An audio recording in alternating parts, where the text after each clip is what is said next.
चलिए आइए आज हम इस नए वीडियो में आप लोगों को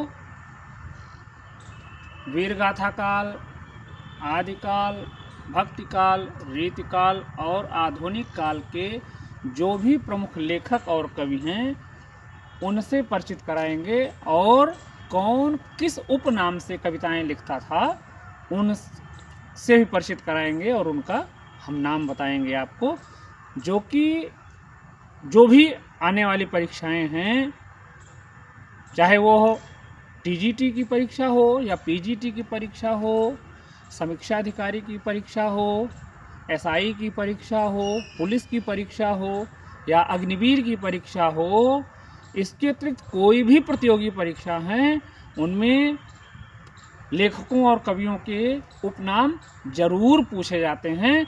तो आइए हम वीडियो को शुरू करते हैं और आपको कवियों और लेखकों के उपनाम बताते हैं और आप उसे ध्यानपूर्वक सुन करके याद करेंगे, जो कि आपकी परीक्षाओं के लिए ही बहुत उपयोगी और महत्वपूर्ण सिद्ध होगा। आइए हम वीडियो को शुरू करते हैं। पहले कवि हमारे हैं महर्षि वाल्मीकि। महर्षि वाल्मीकि को आदि कवि के रूप में जाना जाता है, इनका उपनाम आदि कवि है। दूसरे हमारे कवि हैं स्वयंभू। स्वयंभू को अपभ्रंश का वाल्मीकि कहा जाता है। उसके बाद अगले कवि हैं सरहपा। सरहपा को प्रथम कवि बोला जाता है, हिंदी का प्रथम कवि माना जाता है। इसके बाद अगले कवि हैं पुष्पदंत। पुष्पदंत को हिंदी का भवभूति, कवि कुल तिलक, काव्य रत्नाकर आदि उपनामों से जाना जाता है। इसके बाद अगले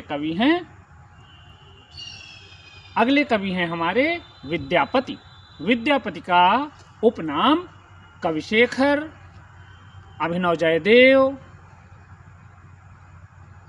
और इसके अतिरिक्त अभिनव जयदेव, कविशेखर, कवि कंठहार और मैथिल कोकिल, इन नामों से जाना जाता है।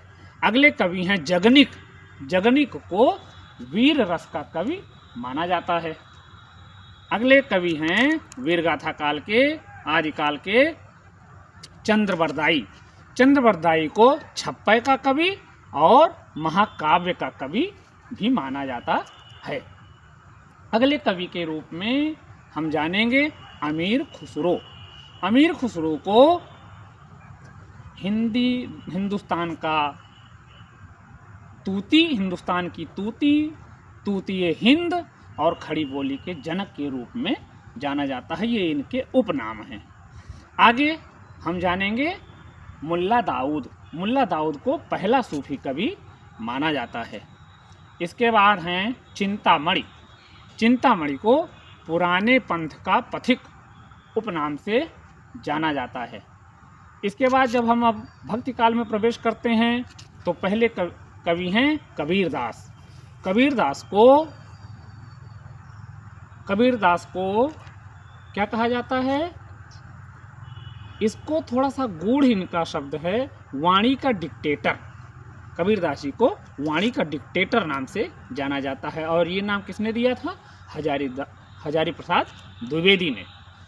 अगले कवि हैं सूरदास। सूरदास को खंजन नयन, भावाधिपति और पुष्टिमार्ग का जहाज, अष्टछाप का जहाज और वात्सल्य सम्राट, इन कई नामों से जाना जाता है।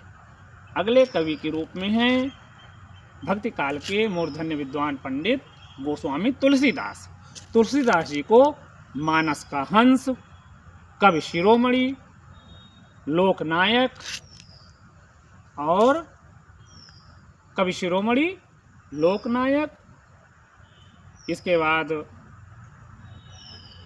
इनके कुछ और भी नाम हैं, जैसे हिंदी का जातीय कवि आदि नामों से जाना जाता है। अगले कवि के रूप में हैं मलिक मोहम्मद। इनको जायसी उपनाम से जाना जाता है।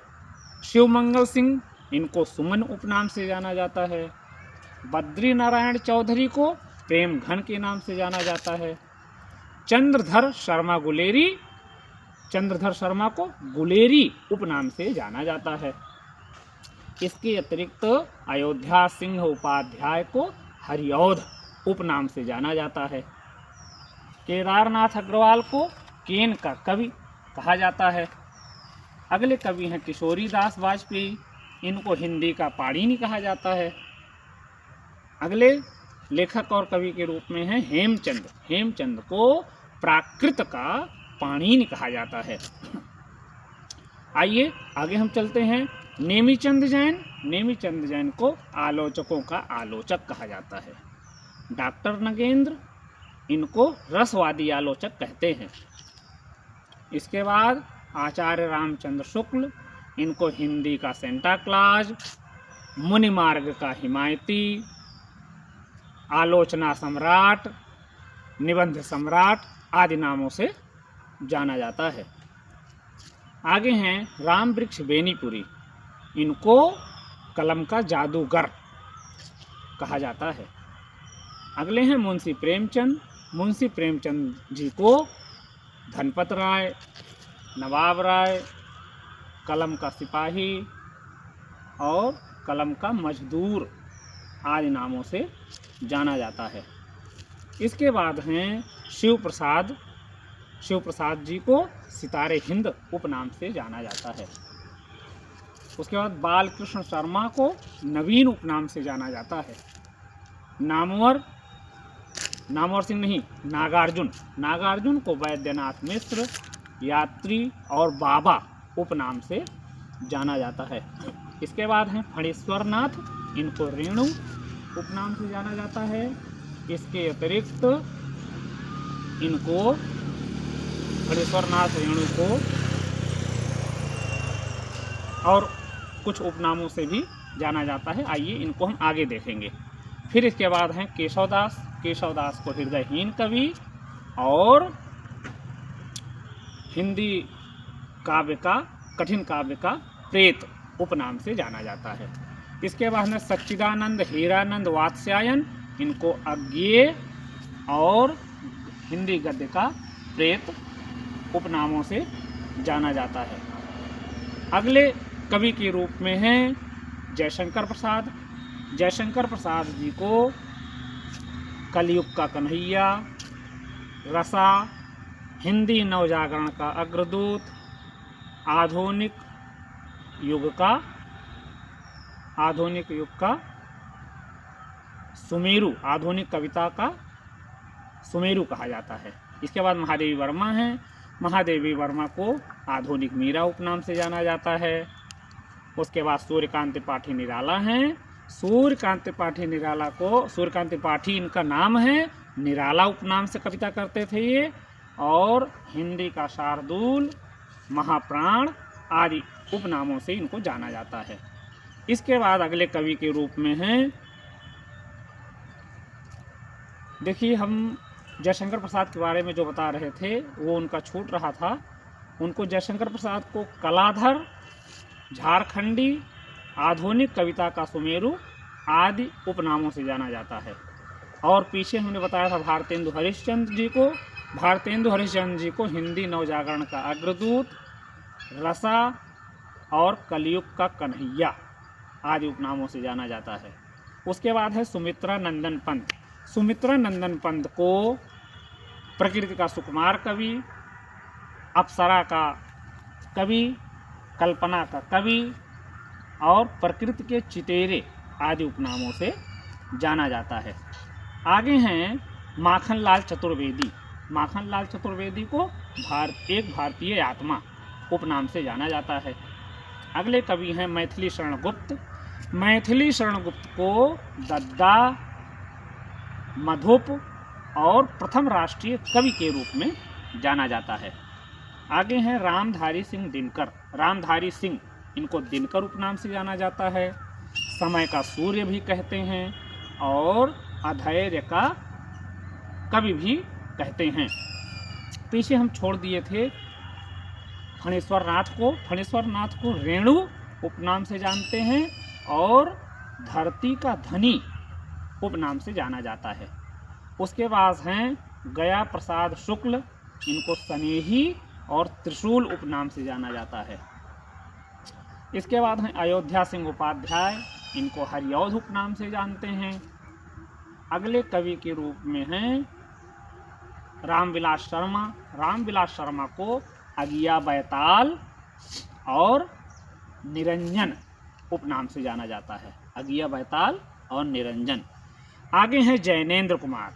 जैनेन्द्र कुमार का उपनाम जो है आनंदी लाल है। अगली कवियत्री के रूप में है शिवानी। शिवानी को गौरा पंत, गौरा पंत इनका सही नाम था और ये शिवानी नाम से कविता लिखती थी। अगली कवियत्री है मन्नू भंडारी। मन्नू भंडारी का सही नाम मन्नू था और ये महेंद्र कुमारी इनका सही नाम था और ये मन्नू भंडारी उपनाम से कविता लिखती थी। आगे और कुछ कवि हैं, इनको हम ध्यान से देखें तो हैं नंददास। नंददास को जड़िया कवि कहा जाता है। इसके बाद जगन्नाथ दास हैं, इनको रत्नाकर उपनाम से जाना जाता है और जक्की उपनाम से जाना जाता है। इसके बाद और कुछ कवि हैं, इनके बारे में हम जानने की कोशिश करेंगे। जैसे कवि हैं केदारनाथ अग्रवाल, इनको केन का कवि कहा गया है। और सुभद्रा कुमारी चौहान हैं, इनको वीर रस की कवियत्री कहा जाता है। मीराबाई हैं, मीराबाई को आदि कवियत्री के रूप में जाना जाता है। इसके बाद राम वृक्ष बेनीपुरी हैं। राम वृक्ष बेनीपुरी को हिंदी का जादूगर कहा जाता है। इसके बाद हैं राम कुमार वर्मा। राम कुमार वर्मा को क्या कहते हैं? एकांकी सम्राट। और मुंशी प्रेमचंद जी को कहानी सम्राट और उपन्यास सम्राट के नाम से जाना जाता है। ये जितने कवि और लेखक को आपने पढ़ा है, इनको यदि आप अच्छे से जान लें तो, और देखिए कुछ कवि छूट रहे थे, जैसे हैं वृंदावन लाल वर्मा। वृंदावन लाल वर्मा को बुंदेलखंड का चंदवरदाई उपनाम से जाना जाता है। आइए इस वीडियो को हम यहीं पर समाप्त करते हैं, नहीं तो हमारा वीडियो बहुत ही बड़ा हो जाएगा और आप लोगों के लिए उबाऊ भी हो सकता है। इसलिए आप पाठक गण जो हैं इसे ध्यानपूर्वक पढ़ करके सुन करके याद करें और वीडियो को शुरू से अंत तक देखें। ये आपके लिए अत्यंत महत्वपूर्ण है और बहुत ही नितांत आवश्यक भी है। धन्यवाद।